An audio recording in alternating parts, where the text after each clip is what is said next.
하나님 말씀은 사도행전 5장 1절부터 12절까지 같이 읽겠습니다.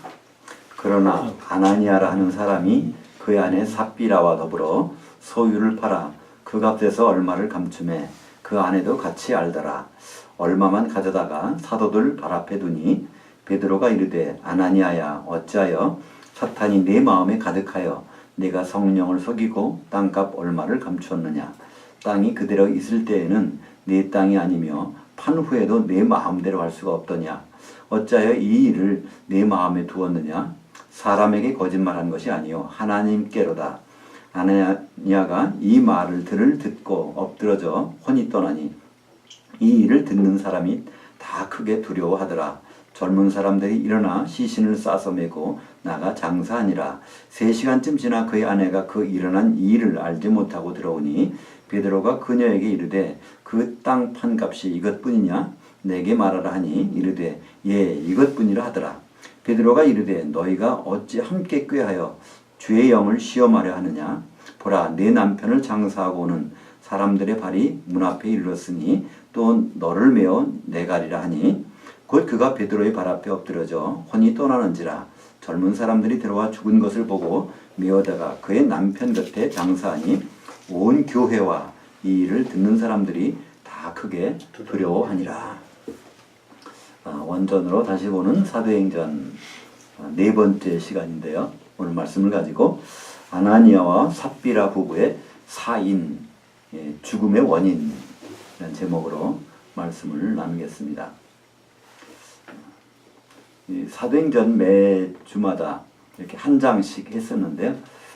28장까지 있기 때문에 시간이 좀 많이 걸릴 것 같아서 주 사안별로 우리가 한번 짚어보는 시간으로 갖기로 했습니다. 그래서 4장을 건너뛰고 5장의 앞부분에 나온 말씀을 가지고 오늘 말씀을 나누도록 하겠습니다.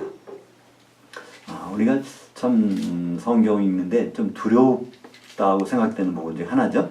아나니아 삽비라 초대교회에서 처음으로 이렇게 즉사하는 장면이죠. 거의 부부가. 근데 왜 그렇게 됐을까? 일반적으로는 좀 서운해놓고 그거를 안 지켜서 그런 거 아닌가 그런 생각을 많이 하게 됩니다. 근데 오늘 이 문장은요, 이것이 연결되는 문장입니다.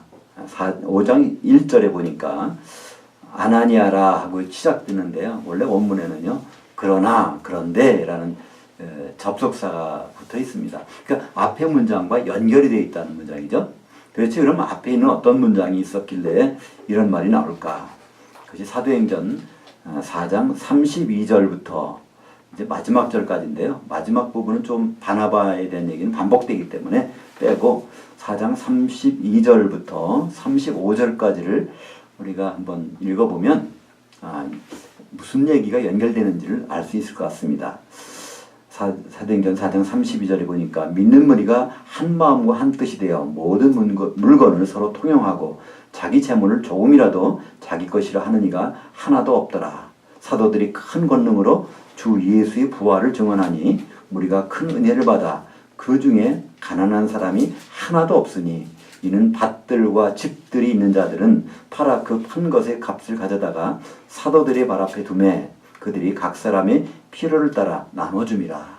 그러니까 이 사도들이 성령 세례를 받고 충만한 가운데 이제 증언을 하고 설교를 하고 복음을 전파를 하죠. 근데 이제 많은 사람들이 그걸 들은 사람들이 모이게 됩니다.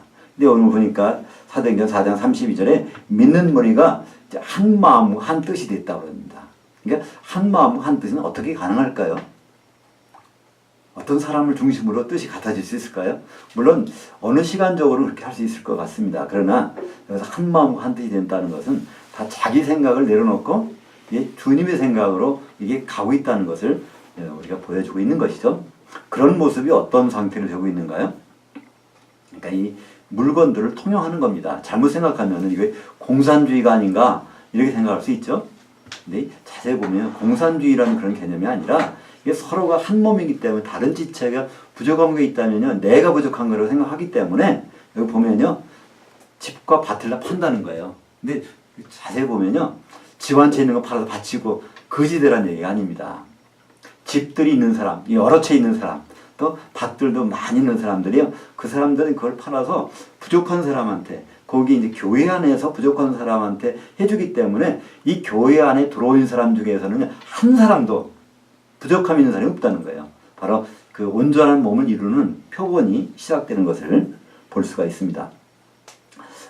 그 배경에 33절, 사도행전 4장 33절에 보면 사도들이 큰 권능으로 주 예수의 부활을 증언하니 무리가 큰 은혜를 받아. 그러니까 사람들이 여기서 그 서로 통용하고 재산을 내놓고 하는 이유가 이게 어떤 뭐랄까 두렵고 떨리면서 하는 것이 아니라 하나님의 은혜를 받아갖고 이게 그렇게 할 수밖에 없다는 거예요. 그러니까 강제성이 없다는 것이죠. 네. 우리는 강제성이 없이 하나님께 뭐를 헌신하고 드릴 수도 있겠지만 경우에 따라 그렇지 않을 수도 있잖아요. 눈치 봐가며 할 수도 있잖아요. 초대교회의 모습을 보니까 이것은 주님의 부활한 그 증인들이 나와서 한 말을 딱 들어보니까 이거는 이 세상이 끝이 아니라는 것을 이 사람들이 알게 된 것입니다. 그래서 거기에 기울여서 나온 것이 그럼 여기 같이 있는 분들이 다 한 사람에도 부족하다면 자기가 부족한 걸 느끼게 되어 있기 때문에 그것을 팔아서 그런 사람이 없게 하는 것입니다. 그러니까 팔아서 어떤 큰 건물 줘놓는다, 또 팔아서 어떤 멋있는 사업을 해본다, 그런 뜻이 아니라요. 그 외에 용도가 나온 것입니다. 용도는 한 사람이라도 부족하거나 가난한 사람이 있으면 안 되기 때문에 그래서 그런 일이 여기서 벌어진 것입니다. 근데 이거 하는 공통점이 있어요. 그걸 팔아가지고 사도들의 발 앞에 뒀다는 것입니다. 사도들의 이 발 앞에 뒀다는 것은요, 사도들이 하고 있는 일에 쓰이라는 거예요. 도대체 사도들이 무슨 일을 할까요? 사도들이 하는 궁극적인 목표가 뭘까요? 그 일에 이걸 사용했으면 좋겠다고 내놓는 것입니다. 물론 사도들은 여러 가지 일을 한다고 볼 수도 있죠. 사도라는 단어의 정의가 무엇일까요? 사도는 아포스톨로스라고 합니다. 아포라는 것은 몸에서 떼어낸다는 것이고요. 스톨로스라는 것은 설치한다는 뜻입니다. 그러니까 몸에서 떼어내서 이렇게 몸을 나눠놓는다는 것이죠. 그러니까 사도라는 말은요, 지금 이 세상으로 말하면은 대사라고 할 수 있어, 단어가. 미국 대통령이 여러 나라에 가서 뭐 할 수 없으니까 그걸 대사를 보내가지고 미국 대통령이 똑같은 뜻을 전하는 것처럼 바로 이제 누구의 사도냐에 따라서 다릅니다. 예수님의 어린 양의 사도는요, 이제 결국 12명인데 전부가 다 예수님이 그 하실 일들을 한 것이죠. 예수님은 이 세상에 오셔서 무슨 일을 하시겠다고 선언하셨죠? 마태복음 16장 18절에 보면 내 교회를 세우겠다 그런 거죠. 내 교회를 세우겠다.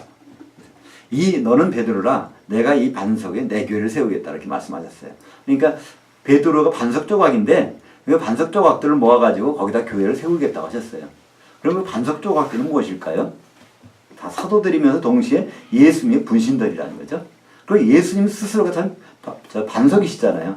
고린도전서 10장 4절에 보면 그 따르는 반석으로 물을 다 마셨는데 그 이제 광야에 나온 사람들이 이 반석은 곧 예수 그리스도시니라 그렇게 말씀하고 있습니다. 그러니까 예수님 자체가 반석이시고 예수님을 다 쪼개놓은 하나하나 조각들이 사도고 사도들이 다시 모으면 이것이 바로 그 반석이 되고 거기에다 교회를 세운다는 것이죠. 그러니까 이 사도들의 근본적인 목적은요, 복음 전하고 또 병 고치고 하는 것이 근본적인 목적이 아니라 사도들의 근본적인 목표는요, 바로 예수님 몸을 세우는 기초석이 되는 것입니다.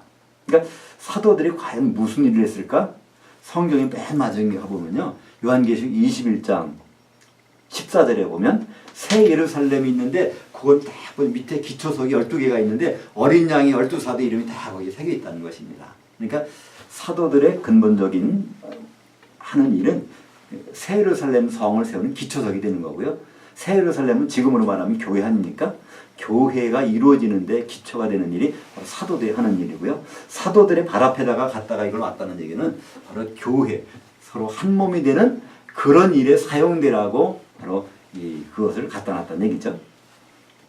사도들의 발 앞에다가 그들이 그걸 필요를 갖다 줘서 각 사람의 필요에 따라 쓸 수 있도록, 그러니까 이 각 사람은 어디 나와 있는 이 세상 사람들이 아니라 교회를 이루고 있는 각 지체들, 그들이 필요한 사람이 쓸 수 있도록 이렇게 이제 밭대기가 여러 있는 사람들, 또 집이 몇 채 있는 사람들, 그 사람들이 그 돈을 마련해서 이렇게 했다는 것을 기록을 하고 있습니다. 그 우리가 여기서는 이제 더 인용은 안 했지만은 사도행전 4장 그 이후에 마지막 부분은요, 한 사람이 더 나옵니다. 이 바나바라는 사람이, 그러니까 요셉이라는 사람이 사도들은 그 이름을 바나바라고 불렀더라. 그러니까 바나바는 사실 별명입니다. 요셉이라는 사람인데 바로 사도들이 별명으로 바나바라고 불러줬어요. 바나바라고 하는 것은 바르나바, 그래서 원래 나바라는 뜻은요, 예언이라는 뜻입니다. 나바. 이거는 선지 또 예언이라는 뜻인데요. 예언. 히브리 말로 여기에서 나비 하면은요, 예언자라는 뜻입니다. 구약으로. 우리는 자동차 다닐 때 뭐 아이나비, 무슨 나비, 내비게이션 나비라고 그러는데요. 사실은 이 나비라는 것이 하나님의 마음을 이렇게 전달시켜주는 사람. 이것이 이제 히브리 말로 나비라고 그러는데, 이 나바라고 하는 것은 그러한 하나님의 예언의 말씀들을 바로 이 나바라고 그러죠. 거기다가 바르가 붙으면요, 보통은 이걸 빼죠. 그래서 바나바 그러는데 원래는 바르나바입니다. 그래서 이 하나님 말씀을 이렇게 전달시키는 그런 일을 하는 아들이라 그러면, 그런 후계자라고 하면 무슨 말일까요? 그래서 이것을 의역하면 위로의 사람, 위로의 아들, 이렇게. 그래서 바나바는 위로자라고 이렇게 표현하기도 합니다. 그래서 그 사도들이 그 사람을 아예 그냥 바나바라고 별명을 붙여줬어요. 이 바나바도 자기 재산을 팔아가지고 이것을 사도들의 발 앞에 갖다 뒀더라.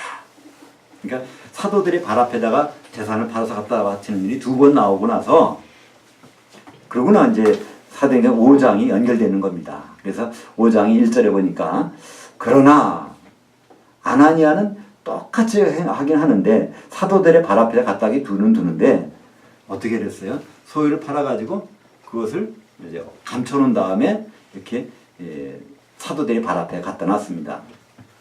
근데 여기서 웬만하면 그냥 넘어가잖아요. 그죠? 지금 베드로 같은 목사님 계셔가지고 그런 비슷한 일이 벌어지면요, 난리 날 것 같아요. 그냥 당장 고소 고발 당하겠죠. 이런 일이 어떻게 있었냐. 근데 거기서 베드로가 그러는 거예요. 여기서 베드로가 3절에 보니까, 아나니아야 어찌하여 사탄이 내 마음에 가득하여 네가 성령을 속이고 땅값 얼마를 감추었느냐. 사실은 사도들을 속인 거거든요. 이게 다입니다. 내 팔았는데 다입니다. 사도를 속인 건데, 여기서 베드로는 그렇게 합니다. 성령을 속였다는 겁니다. 근데 사도들과 성령을 동격으로 놔뒀어요. 이건 베드로가 교만해서 그럴까요? 그렇지 않습니다. 사도들은 한마디로 성령이 다니는, 성령이 바로 인격화돼서 다니는 모든 그 일들이 바로 사도거든요. 그러니까 예수님도 그랬죠. 승천하시면서 빨리 가서 복음 전하라고 안 했어요. 성령이 임할 때까지 기다리라고 그랬고, 임하면 바로 이제 예루살렘과 온 유다와 사마리아와 땅끝까지 해서 내 증인이 되도록 내가 하겠다. 예수님의 의지입니다. 그건요. 우리가 그냥 내가 복음의 주님의 뜻을 따라서 세계 만방에 가서 증인 되겠습니다 하는 것이 아니에요. 사도행전 1장 8절은요, 그건 예수님의 의지밀이에요. 내가 그렇게 하도록 하겠다는 거예요. 그런 일이 여기서 이제 벌어지기 시작해서 사도들이 가는 곳마다 바로 성령께서 역사하시는 거고, 그러니까 사도가 개인적인 자연인이 아니라 성령이 그들에게 함께해서 그런 일들이 벌어지고 있는데, 성령을 속였다고 말씀하고 있습니다. 도대체 성령은 무엇을 하시는 분일까요? 근본적으로 왜 성령을 보내주셨을까요? 예수님이? 고린도전서 12장 13절 보겠습니다. 우리가 유대인이나 헬라인이나 종이나 자유인이나 다 한 성령으로 세례받아. 이게 세례받는다는 얘기는 의식을 행했다는 얘기 아닙니다. 잠기어져서 한 몸이 되었고 또 다 한 성령을 마시게 하셨느니라. 그러니까 이 성령께서는 그분에게 잠기면 다 한 몸이 되는 거예요. 한 몸을 만드는 일 때문에 성령께서 오셨다는 것입니다. 그 한 몸이 바로 예수 그리스도의 몸을 이루는 일로. 그러니까 성령께서 오시지 않냐면요, 몸이 이루어지질 않아요. 그러니까 성령께서 안 오셔도 지옥 가지 않는데, 구원받는데 지장은 없습니다. 아브라함도요, 보혜사 성령 없이도 그 사람 지옥 가지 않아요. 모든 사람들은. 그러나 성령이 오셔야만이 바로 그 교회가 이루어지고 어린 양의 신부가 마련이 되고 이 모든 것들은 그래서 그런 것이죠. 그래서 이 사도들이 다니면서 또 지금 하고 있는 모든 일들은 성령 안에서 교회를 한 몸을 이루어가는 그런 일을 하고 있는데 똑같이 그런 일을 한다고 사도들 발 앞에다가 내놓는 식으로 했지만은 이 아나니아와 삽비라 아나니아는 그렇지 않은 것입니다. 그 부분 때문에 지금 문제가 생긴 것이죠. 그러니까 여기에서 3절에 보니까요. 그한 베드로가 가만히 있지 못하는 이유가 나옵니다. 사탄이 그 마음에 가득하다는 거예요. 그러니까 결국 사탄의 생각이 그 사람을 사로잡아서 지금 교회의 한 몸이 되기 위해서 바치는 일에 그러니까 문제가 생긴 것이죠. 건물 짓는데 부실공사를 하게 만드는 겁니다. 그죠? 이 아나니아라는 사람이 지금 이 교회라는 하나님의 집을 건축하는데 지금 부실공사하는 일로 거기 가담한 것이죠. 그것을 성경에는 사탄이라고 합니다. 이 사탄은 마귀와 사탄은 같은 존재죠. 마귀, 사탄, 뱀, 또 그 용이라는 건 같습니다. 요한계시록 12장 9절에 보면요. 마귀라고도 하고 사탄이라고도 옛뱀인데 용이 바로 그런 존재다. 그래서 네 가지 이름 한꺼번으로 얘기합니다. 근데 사탄이라는 뜻은요. 이건 히브리 말입니다. 사탄은 반역자, 혁명가, 또 동사로는 반역하다, 혁명을 일으키다 그런 뜻입니다. 하나님의 생각을 반대하고 하는 것이 바로 사탄의 생각이고 사탄이 그 일을 한다는 거죠. 사실 베드로가 그런 말을 들었잖아요. 그죠? 베드로가 칭찬받다가 주는 그리스도시요 살아계신 하나님의 아들이십니다. 그때는요. 그 굉장히 엄청난 말이죠. 그 원래는 주라는 단어가 없어요. 당신은 그런 뜻이에요. 당신은요. 그 그리스도시고요. 살아계신 하나님의 아들이십니다. 그때 그 그리스도라는 단어는요. 먼저 사람들은 다 예수님을 선지자로 인정한다는 거예요. 세례 요한 그러니까 나를 누구라고 하냐니까 어떤 이는 세례 요한이 살아났다고 그래요. 세례 요한도 선지자잖아요. 그러면 엘리야나 에레미야라고 합니다. 선지자 중에 한 사람이라고 합니다. 그러니까 예수님을 선지자라고는 다 알아봤어요. 나중에는요. 3년 반 동안에 하시는 모든 일들을 보니까 하나님 생각을 다 전하는 걸 다 안다는 거예요. 근데 예수님에 대해서 그 다음 걸 몰랐단 말이죠.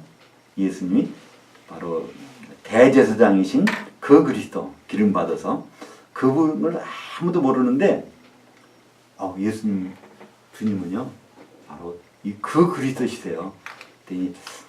예수님 거기서 딱 말씀 받아가지고 막 칭찬해 주시잖아요. 근데 그 그리스도가 왜 대제사장이냐? 그리스도. 베드로가 말합니다. 주님은요 그 그리스도이십니다. 근데 이 말을 받아가지고서 예수님 하신 말씀이 있죠. 이건 마태복음 16장 16절에 이 말을 하는데 이 말씀 받아가지고 마태복음 16장 19절에서 21절에부터 바로 내가 예루살렘에 가서 이제 고난을 받고 죽고 3일 만에 살아나야리라.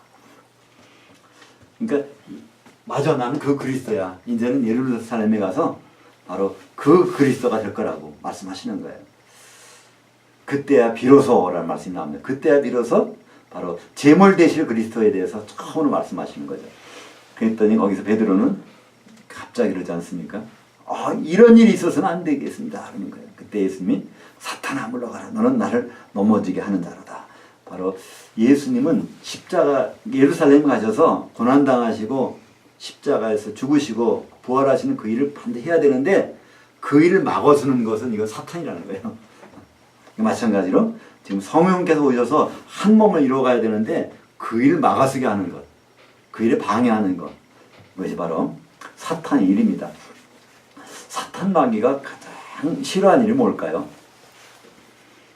사탄 마귀는요 웬만하면 다 허용합니다. 사실은요 굉장히 허용해요. 근데 꼭 사탄 마귀가 방해하는 거, 이것만 방해하는 게 있어요. 예수님이 재림만큼은 못하게 하는 거예요. 그죠? 요한계시록 20장 1절에 보면요. 천사가 그 예수님이죠. 거기서 나타나서 그 무적행이 열쇠와 쇠사슬을 가지고 나타나서 마귀를 결박해서 1000년 동안 집어넣습니다. 그러니까 그때부터는 마귀는요 활동을 못하게 되는 거예요. 그때 무적행이 들어가야 되는 거예요. 그러니까 그 전까지는 그 일 예수님이 재림만 안 오면 그 일은 없거든요. 지금 활동할 수 있다는 말이에요. 얼마든지. 그러니까 교회에서 무슨 일이든 다 허용할 수 있어요. 사탄 마귀는요. 그러나 그 일만큼은 안 되는 거예요. 예수님이 재림에 관한 일만큼은 안 되는 거예요. 그런데 예수님이 재림은 어떤 때 이루어지죠? 우리 몸이 다 온전한 몸이 이루어서 그분의 신부로 나타나야 될 때는 예수님이 재림하신다는 말이에요. 그럼 우리가 온전한 몸으로 한 몸을 이루는 것은 성령에 잠겨서 다 한 몸을 이루고 하는데 그 일만큼은 안 된다는 거예요. 그러니까 베드로가 그러죠. 그래서 아나니아야 어찌하여 사탄이 내 마음에 가득하여 내가 성령을 속이고 땅값 얼마를 감췄느냐. 그러니까 사도행전 5장 32절에도요. 사도들이 하는 일은 예수님 부활의 증인이고 성령께서도 예수님 부활의 증인이고 계속 그러니까 성령과 이 사도의 하는 일은요 거의 동일시된다는 겁니다. 근데 우리가 한마디 여기서 짚고 넘어갈 것이 있는데요. 이 아나니아와 삽비라 일들은요 어디 많이 이용이 되냐면 교회에서 어떤 작정 헌금을 하거나 뭐 이렇게 약속을 해놓거나 안 지킬 때 이 아나니아 삽비라 이거는 구약시대 사건이 아니라 신약시대에도 이것이 이루어진다는 거예요. 하나님께 서약을 하면 이건 반드시 지켜야지 안 지키면 큰일 나간다. 대표적인 예로 아나니아와 삽비라의 얘기를 듣습니다. 근데 아나니아와 삽비라처럼 서약을 했는데 서약을 어겨서 그런 일이 벌어졌을까요? 이 서약에 대해서는요. 구약에서는 참 철저하게 서약을 하면 하나님께 약속을 지키면 그거는 목에 칼이더라도 꼭 지켜야 된다고 말씀하고 있어요. 민수기 30장 2절에 보면 사람이 여호와께 서원을 하였거나 결심하고 서약하였으면 깨뜨리지 말고 그가 입으로 말한 대로 다 이행할 것이라. 이거 안 하면 죄 짓는 거예요. 더구나 신명기 23장 21절에 보면요. 이 서약을 해놓고 이것을 천천히 지켜도 조금 약속을 어겨도 예를 들어서 금년 상반기까지 내가 어떤 그 하겠다. 뭐 쉬운 비유로 100만 원을 어떤 헌금을 하겠습니다. 약속한단 말이에요. 근데 사정이 생겨서는 못했어. 그러면 구약의 율법으로는요. 그 시간이 지날 때마다 죄 짓는 거예요. 지체하는 만큼 죄를 짓는다는 거예요. 그게 신명기 23장 21절이에요. 그러니까 이 말씀을 선포하게 되면 사람들이 참 힘들어져요. 성도들이 그때는 작정헌금 해놨는데 약속이 지금 시간이 지났는데도 신명기 23장 21절에 보면 매일매일 죄를 짓는 거야. 지체하니까 약속을 조금씩 어기는 거예요. 그리고 시편 15편 4절에 보면 서약을 하면 하나님 장막에 거할 수 있는 사람은 서약을 하면 그걸 해로울지라도 꼭 지켜야 된다고 이렇게 말씀하고 있죠. 근데 그건 다 언제까지일까요? 구약 성경에서 나오는 계명입니다. 마태복음 11장 13절에 보면요. 모든 율법과 선지자는 언제까지라고요? 세례요한까지라는 거예요. 유효기간이 거의 끝나는 겁니다. 유효기간이 끝나고 그 다음부터는 바로 하나님 천국 복음이 선포돼서 그 천국 안에서 일이 벌어지는 것이고 우리는 거의 새 계명을 따르게 되는 것이죠. 근데 여전히 그걸 갖다가 사용하게 되면 문제가 생기는 것입니다. 오히려 이 하나님 앞에 약속하고 서원하는 것은요. 신약시대에서는 아예 하지 말라고 그래요. 그건 예수님 말씀입니다. 마태복음 5장 34절에 보면 나는 너에게 이르노니 도무지 맹세하지 말지니 맹세나 서원이나 똑같은 단어입니다. 우리말로 번역이 달라져서 그렇죠. 하늘로도 하지 말라. 이는 하나님이 보좌임이요. 야고보서 보면 5장 12절에 똑같은 말씀이에요. 그러면서 이거 해가지고 정죄함을 면하라는 거예요. 맹세, 서약해놓고 하나님한테 약정해놓고 나서 이거 못 지키면 그 자체가 죄가 된다는 거예요. 그러니까 그걸 아예 하지 말라는 것입니다. 근데 우리는 어떻습니까? 이걸 하게 하잖아요. 작정을 하게. 지금 돈이 없어도 작정헌금을 하게 합니다. 그럼 그게 올무가 생겨요.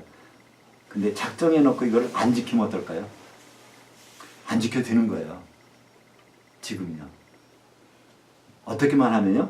사정을만 말하는 거예요. 하나님께 이렇게 약속했는데 모르고 약속하면 안 되는지 모르고 했습니다. 근데 사정이 안 되거든요. 이거 어떻게 할까요? 전 못하겠어요. 그럼 된다는 말이에요. 그것이 바로 어디 있었죠? 오늘 4절에 있습니다. 사도행전 5장 4절. 땅이 그대로 있을 때에는 내 땅이 아니며 판 후에도 내 마음대로 할 수가 없더냐? 어찌하여 이를 내 마음에 두었느냐? 그러니까 땅을 팔기 전에 이것을 팔아서 내가 얼마를 바쳐야 되겠다는 생각을 하고 그걸 서약을 해도 할 수도 있고 안 할 수도 있어요. 근데 그거를 판 다음에 생각이 바뀌었어. 도대체 이거 다 드리고 나면 내일 뭐 이거 할 거 저거 할 거에 등록금 낼 거 이것도 모자라. 이거면 안 되게 도저히. 그러면 그거를 할 수 있다는 거예요. 마음대로 할 수 있다는 거예요. 이걸 처분했어도 처분한 후에도 하기 전에도 마음대로 할 수 있는 거예요. 그 사정만 하나님께 했다면 그걸 말씀을 들으면 된다는 말이에요. 그걸 지킬 필요는 없어요. 원래부터 우리는 서원을 맹세를 지킬 수 있는 실력이 없는 사람이거든요. 그러니까 하늘로도 말고 이 땅으로도 말고 보좌로도 말고 절대로 할 수 없다는 거잖아요. 그건 왜 자꾸만 그렇게 말씀하셨을까요? 맹세할 수 있는, 맹세하고 지킬 수 있는 분은 하나님밖에 없거든요. 우리 그걸 깨달으라고 그 말씀 주신 것입니다. 맹세하지 말고 서원하지 말라는 얘기는요. 하나님과 우리를 구분하라는 얘기예요. 요한계시록 10장 6절에 보면요. 거기서 맹세하는 분이 나와요. 한 발은 땅에 두고 다른 발은 하늘에 두고 바다에 두고서 맹세하는 분이 뭐라고 하냐. 내가 속효이라 이 일이 지체하지 아니하리라 딱 하는 분이 나와요. 그분 누굴까요? 인간이 아닙니다. 그죠? 그분은 맹세하지 말라고 그랬고 맹세 절대 안 된다고 하면 자기는 맹세하시거든요. 내가 바로 하나님 아니야. 나는 인간이 아니야. 이미 하나님 인간이 됐다가 하나님을 복귀했어. 그러면서 이 일들이 곧 지체하지 아니할 거야. 내가 곧 갈 거야. 바로 그러니까 서원과 서약 이거는 하나님 아껴두세요. 인간은 할 수 없다고 하시는 거예요. 그분만이 할 수 있다는 걸 증명하기 위해서. 그래서 예수님은 그 약속하셨기 때문에 내가 속히 오리라 서약하셨어요. 약속하셨어요. 그래서 반드시 오실 것입니다. 우리는 그 맹세와 서약을 우습게 생각하다 보니까 우습게도 한단 말이에요. 또 시켜요. 자꾸. 그죠? 작정하게 만들잖아요. 네. 오늘 말씀에도 분명히 그 말씀이 나옵니다. 아나니아가 잘못한 것은 서약을 안 지켜서 그런 것이 아니고요. 마음대로 할 수 있는데 불구하고 그걸 속인 겁니다. 그러니까 사도들 발 앞에다 갖다 놓는다는 얘기는요. 바로 사도들이 하는 일에 교회 세우는 일을 쓰라고 하는 건데 거기다가 거짓말했단 말이야. 성령을 속인 것입니다. 그 일은 그 문제가 거기서 끝나면 괜찮은데요. 우리 그렇잖아요. 어떤 병균이 들기 시작해요. 나무에 뭐 이렇게 벌레가 먹고 들어 이게 상하기 시작해. 이러면 그걸 잘라줘야 되는 거예요. 그렇지 않으면 전체가 상하 버리거든요. 베드로는 그래서 그 아나니아에게 그런 처분을 내릴 수밖에 없었던 것입니다. 개인적으로는 그렇게 할 수 있겠습니까? 네. 베드로는 자기라 생각하는 거예요. 성령이 임해져서 내가 하는 일이고 자기는 성령께 사용되는 거라고 생각을 한 것뿐입니다. 근데 아나니아가 그 말을 듣고서도 여기서 보면 아나니아가 좀 돌이켰으면 됐을지도 모를 것 같아요. 그죠? 근데 5절 보니까 아나니아가 이 말을 듣고 나서 엎드려서 혼이 떠났다는 거예요. 거기서라도 참 싶어가지고요.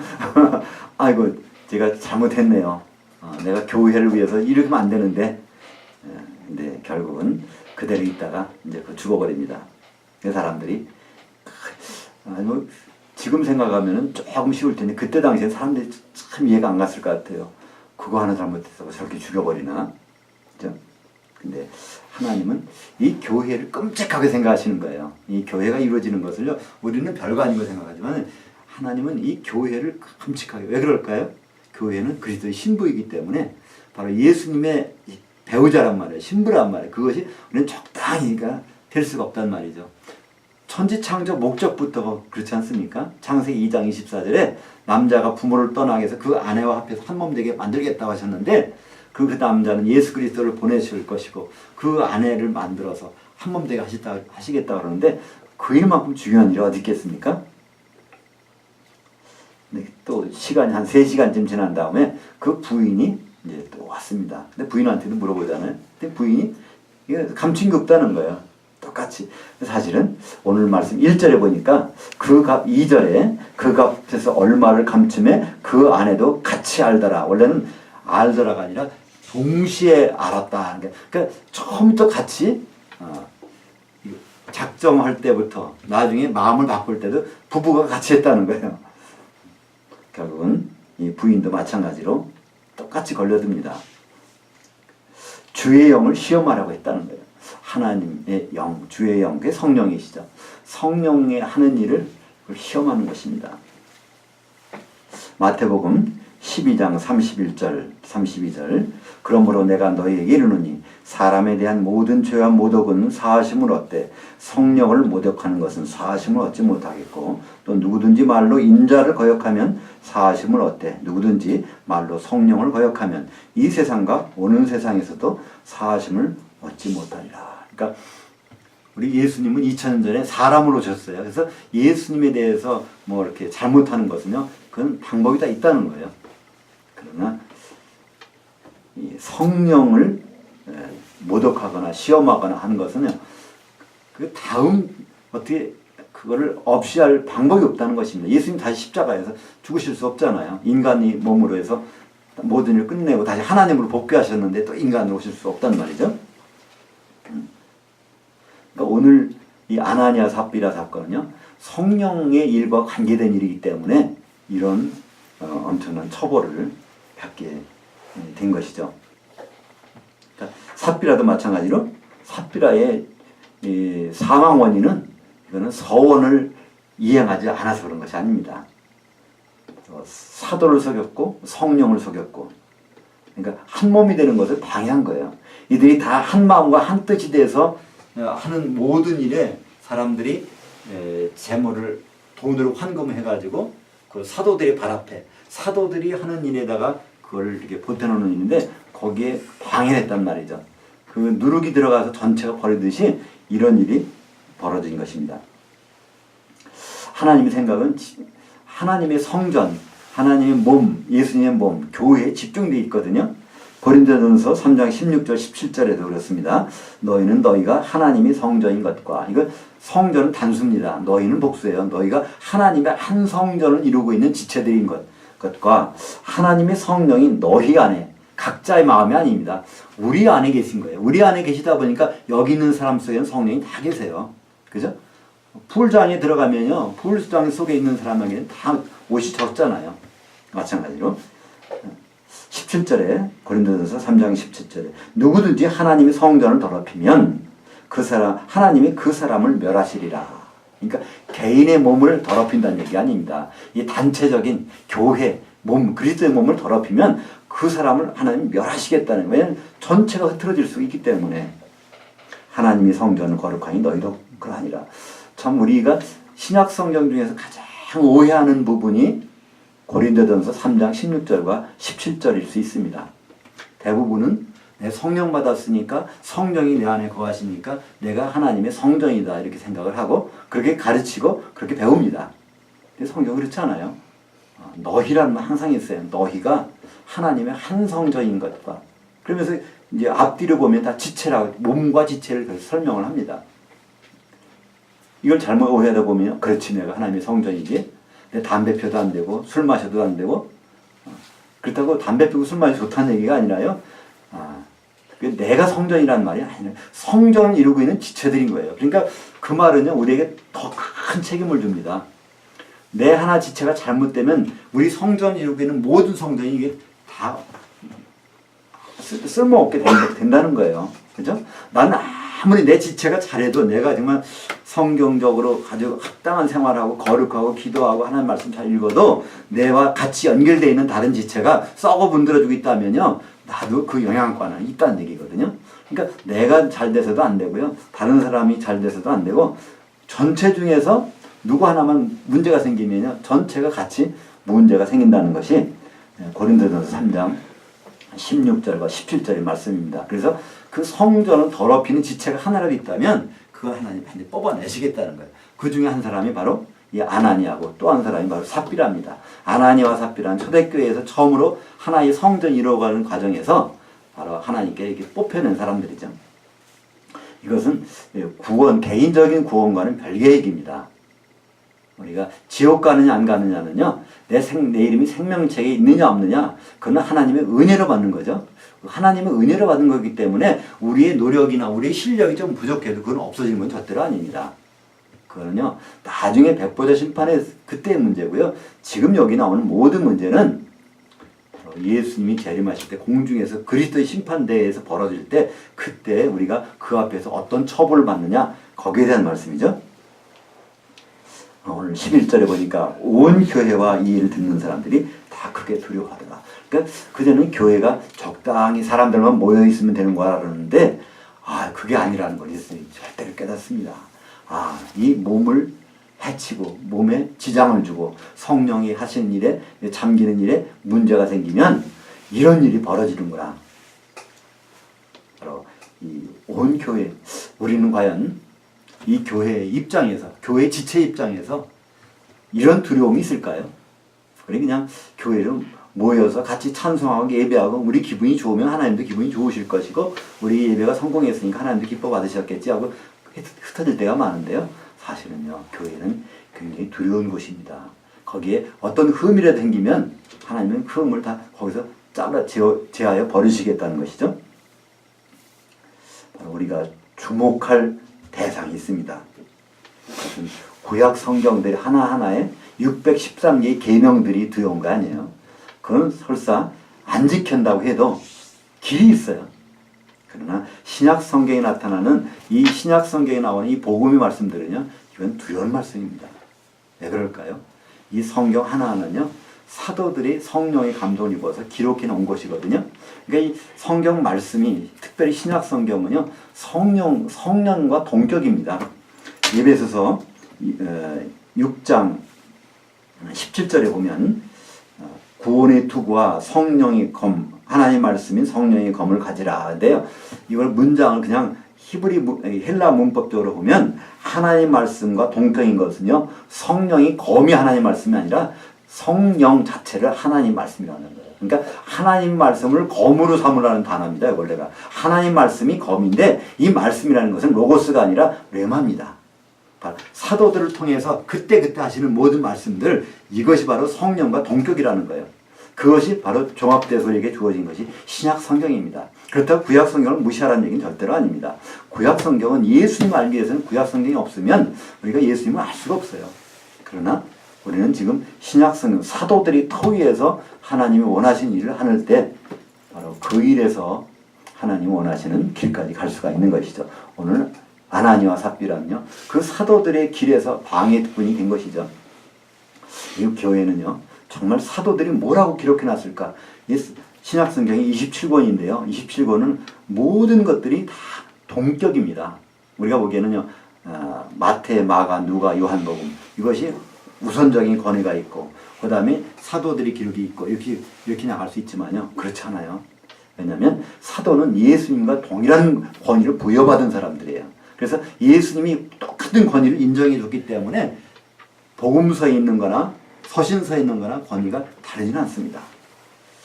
예수님 말씀하시죠? 바로 나를 믿는 자는 내가 하는 일을 할 것이요 그보다 더 큰 일을 하리니.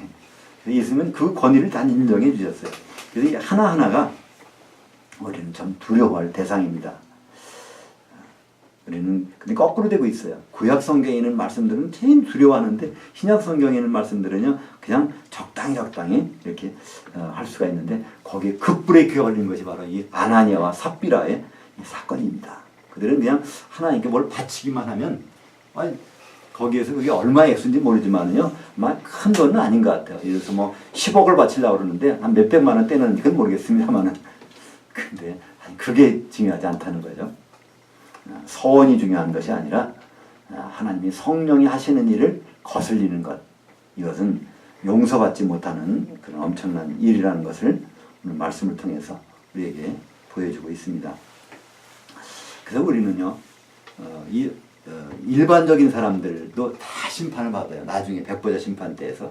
근데 특별히 교회와 관련된 우리는요, 우선적으로 심판받는 게 있습니다. 마태복음 19장 28절, 예수께서 이르시되 내가 진실로 너희들에게 이르노니 세상이 새롭게 되어 인자가 자기 영광의 보좌에 앉을 때 나를 따르는 너희도 12보좌에 앉아 이스라엘 12지파를 심판하리라. 여기서 이건 남의 얘기가 아닙니다. 이스라엘 12지파가 누군가를 알면은요 확실해져요. 이스라엘 12지파, 신약시대의 이스라엘 12지파는 누굴까요? 요한계시록 7장에 보면 이스라엘 12지파에 대한 소개가 나옵니다. 그 중에서 각 지파 중에서 12,000명을 뽑아서 합하니까 14만 4천 명이 되죠. 그 각 지파 이름들이 쭉 나와 있어요. 놀랍게도 거기에는 요셉 지파가 등장합니다. 육적인 유대인들에게는 요셉 지파라는 건 없습니다. 요셉 대에서 끊어져 버렸어요. 요셉의 두 아들은 아버지께로 에브라임과 나스는 아버지의 족보를 입적시켰기 때문에 요셉이 더 아들을 낳으면 거기서 상속시켜 주겠다고 했는데 요셉은 더 아이를 안 낳습니다. 여러 가지 해석이 있겠지만 자기 편애한 것 때문에 했을 거예요. 앞으로 내가 국무총리에서 떨어지면 이제 어려운 일이 벌어질 텐데 그때 자기 형들과 형의 애들을 자기 돌보겠다는 약속이 있었어요. 근데 자기를 하고 싶지만 않으냐. 자녀를 더 낳아보세요. 요셉의 마누라 부인이 그렇게 하게 하겠는가. 요셉은 더 이상 애기를 안 낳습니다. 그래서 결국은 형들과 그 조카들을 다 공양하고 그래서 일생을 마치게 되는데 요셉은 대가 끊어졌습니다. 어디서. 근데 요한계시록에서는요. 이스라엘의 12지파 중에서 그 중에서 요셉 지파 중에서 뽑아낸 사람만 12,000명이면 요셉 지파가 얼마나 많겠어요. 이게 어디서 생긴 지파일까요? 육적인 유대인이 아니에요. 바로 우리가 할례는 영으로 마음으로 할지 바로 예수 안에 있는 성도들이 그것이 바로 이스라엘의 12지파입니다. 그러니까 우리 성도들을 심판을 할 사람들이 누구냐면 그리스도 심판돼서 예수 그리스도께서 심판하시겠죠. 근데 그분이 혼자 하시는 것이 아니라 헌법재판소에 보세요. 그죠? 그러면 배석 판사들이 쭉 있단 말이에요. 오늘 마태복음 19장 28절은 지금 배석 판사들을 소개하는 것입니다. 12사도들 너희들은 나와 더불어서 그죠? 너희도 12보좌에 앉아. 예수님 보좌 앉는데 너희도 그러니까 그리스도 심판대에서는 재판석이 13개 있는가 봐요. 그죠? 예수님이 거기서 재판석에 딱 앉으시고 그 옆에 배석 판사 12사도들이 쫙 앉아서 누구요? 성도들을 심판하신 것입니다. 성도들을. 그럼 뭘 가지고 심판할까요? 그들이 심판하는 그 내용이 나오죠. 고린도후서 5장 10절. 이는 우리가 다 반드시 그리스도의 심판대 앞에 나타나게 되어 각각 선악간에 그 몸으로 행한 것을 따라 받으라 함이라. 그 몸으로 교회를 위해서 도대체 무슨 일을 했느냐. 그러니까 사도들은 다 심판할 겁니다. 우리가 어떤 사도한테 앞에서 심판받을지 모르겠어요. 제가 베드로 앞에 받을지 안드레한테 받을지는 모르겠어요. 그러나 우리는 문제는 알아요. 답까지 안단 말입니다. 사도들이 한 일이 있으니까 사도들은 지금 기초석이 돼가지고 거기 교회에 세우는 일이에요. 그죠? 그럼 거기 우리 성도들이 지체들로서 그 위에 제대로 세워지는 일. 신약 성경을 바탕으로 해서 거기에 제대로 세워졌느냐 아니냐 그걸 가지고 하신다는 거예요. 그러니까 그걸 모르는 사람은요 얼마나 당황스러울까요? 갑자기 우리 여기 선생님 우리 김용구 선생님은 이제 선생님 하셨는데 갑자기 수업 시간에 들어와서 오늘 시험 본다고 시험 문제 딱 나눠줘봤어요. 학생들이 얼마나 당황할까요? 아무 경고도 안 했는데 아무 통지도 없었는데 갑자기 시험 보겠다고 딱 하면요. 그런 건 없죠, 그죠? 되게 다음 주는 또 언제는 시험 본다고 하잖아요. 그럼 준비한 갑자기 하거든요. 그럼 난리 나겠죠? 근데 사도들이 그런다는 거예요. 채점한다는 거예요. 여기서 사도들이 예수님 앞으로 채점한다는 거예요. 근데 우리는 그걸 이미 알고 있어요. 사도들이 무슨 일을 우리에게 하라고 했는지 맡겨놨는지 결국 사도들은요 예수 그리스도 안에서 한 몸 이루는 일을 같이 하고 그거 하자는 문제를 내놨단 말이에요. 성령 충만한 가운데서 우리가 서로가 연결되고 연락되고 상합해서 그 몸을 이뤄가는 일을 문제를 내놔서 그때 가서 그 몸으로 행한 일을 따라 받으려 함이라. 그래서 그 몸을 제대로 했는지 안 했는지를 우리는 평가받게 돼 있는데 그걸 전혀 모른다면요. 지금 열심히 교회 생활하고 예배드리고 전도와 선교와 찬양과 다 하는데 사도들이 낸 문제에 대해서 전혀 깜깜하다면요. 나중에 예수님이 재림하시는데 거기까지 공중까지 올라가요. 다들. 성령 충만한 사람만 올라가는 것이 아닙니다. 예수님 오시면요. 교회와 관련됐던 사람은 다 이따 올라가요. 혼자한테 앞에 간단 말이죠. 그 안에 들어가느냐 못 들어가는 차이가 나는 것이 거기까지 올라가는 거죠. 근데 거기 가서 당장에 난감해지는 거죠. 이게 이런 시험은 들어보지도 못했는데요. 하면 안 되잖아요. 그죠? 이 시험의 그 문제를 우리는 오늘 받아들고 있습니다. 이 문제가 딱 나와요. 우리가 받아들인 문제, 에베소서 2장 20절입니다. 너희는 사도들 곧 선지자들의 기초서구에 세우심을 입은 자들이라 그리스도께서 친히 모퉁이돌이 되셨나이다. 그러니까 지금 사도들은 우리 기초석에 무슨 모든 일을 할 때 우리는 민주주의로 하는 것이 아닙니다. 사실은요. 우리가 교회 오늘 어떤 일 행사를 합시다 뭐 할 때 민주주의로 하는 것이 아니라 사도들의 기초석에 사도들이 대체 어떤 말을 했을까 여기에 대해서는 이런 상황에서는 그걸 근거로 해서 교회가 서로가 연결되고 연합되고 한 몸이 되어가는 그런 일들 그 일로서 그 시작은 그 뭐라 그러죠? 모퉁이돌 우리말로 뭐라 그러죠? 그걸 초석이라고 그러네. 예수님이 그 모퉁이돌이 돼가지고 기초석은 바로 사도들에 대해서 그 위에 우리가 건물로 지어가는 그 일로 우리는 부르심을 받는 것이고 그게 성도라고 말씀하고 있죠. 그래서 사도들이 에베소서 2장 20절은요. 사도들 곧 선지자들 우리말로 하면 사도들과 선지자들이 터라고 되어 있는데요. 거긴 헬라어 문법으로는 동격입니다. 그러니까 이 헬라어에서는요. 명사를 연결할 때 앞에다가 정관사가 붙고 뒤에는 정관사가 없으면요. 바로 뒤에 것을 보충해주는 보호로 사용됩니다. 그러니까 사도들이라는 것은 바로 선지자 일을 하는 사람들인데 그런 뜻입니다. 거기에 우리가 세워졌다는 거예요. 선지자는 무엇이죠? 하나님의 속마음을 사진 찍어서 밝히 내어주는 사람들. 그래서 우리 신약 성경은요, 하나님 마음, 예수님 마음이 그대로 드러내서 요한복음, 마태복음도 그렇고요, 마가, 누가 모든 요한계시록까지 정말 하나님의 마음이 그대로 전달되고 우리에게 나는 거기에다가 우리는 한 몸을 이루어가서 마지막으로 그 몸, 그리스도의 몸, 교회 나아가서는 바로 새 예루살렘 성을 우리가 구성하는 사람들이죠. 이 성령 안에서 이루어지는 성령에 잠겨져서 한 몸을 이루는 그 일을 방해했던 사람이 대표적인 사람이 아나니아와 이 삽비라입니다. 이름은 참 좋아요. 아나니아라는 사람은요. 그 이제 히브리 말로 하난야에서 온 건데요. 하난이라는 건 특별히 총애한다는 뜻입니다. 총애, 특별히 사랑하는 거예요. 거기다 야는 여호와의 줄임말이고. 그러니까 하나님이 특별히 사랑하는 사람이 아나니아인데 네, 이 사람이 결과는 그렇지 못했습니다. 이 삽비라라는 것은요, 이건 즐거움이라는 뜻이에요. 보석에 보면 사파이어라는 거 있죠? 이 사파이어가 이 삽비랍니다. 그 즐거움의 보석. 하나님이 총애하고 또 즐거움인 이 두 부부가 결과는 좀 새드 엔딩으로 마쳤습니다. 왜 그랬을까요? 바로 사탄이 그 마음에 가득했다. 사탄은 절대로 교회가 이루어지지 못하게 합니다. 한 몸이 되지 못하게 합니다. 그리스도의 신부가 되지 못하게 하죠. 예수님이 재림을 끝까지 막으려고 하는 것이 바로 사탄입니다. 그 생각에 교회 안에 들어온 사람들이 아나니와 삽비라는 그 교회 성도잖아요.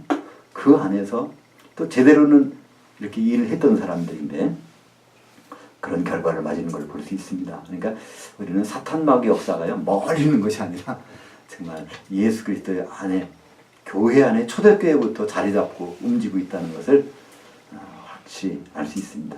지금 2000년이 지난 다음에 그들은 얼마나 더 발전했겠어요. 성도들은 우리 발전을 안 하는 경우도 있지만 이 사탄마귀 그들이 부리는 영들은요 지금 알파고가 매매 훈련해가지고 많이 2세도 이기듯이 엄청나게 아마 그들은 자지도 않고 그런 일에 준비를 하고 있을 것입니다. 그러니까 이제 주님이 오실 때가 또 하루 당겨졌잖아요. 그때 우리는 과연 하나님이 원하시는 어느 길로 우리가 향하고 있는지 다시 한번 아나니아와 삽비라는 우리의 거울이 되고 있습니다. 기도하겠습니다. 하나님 아버지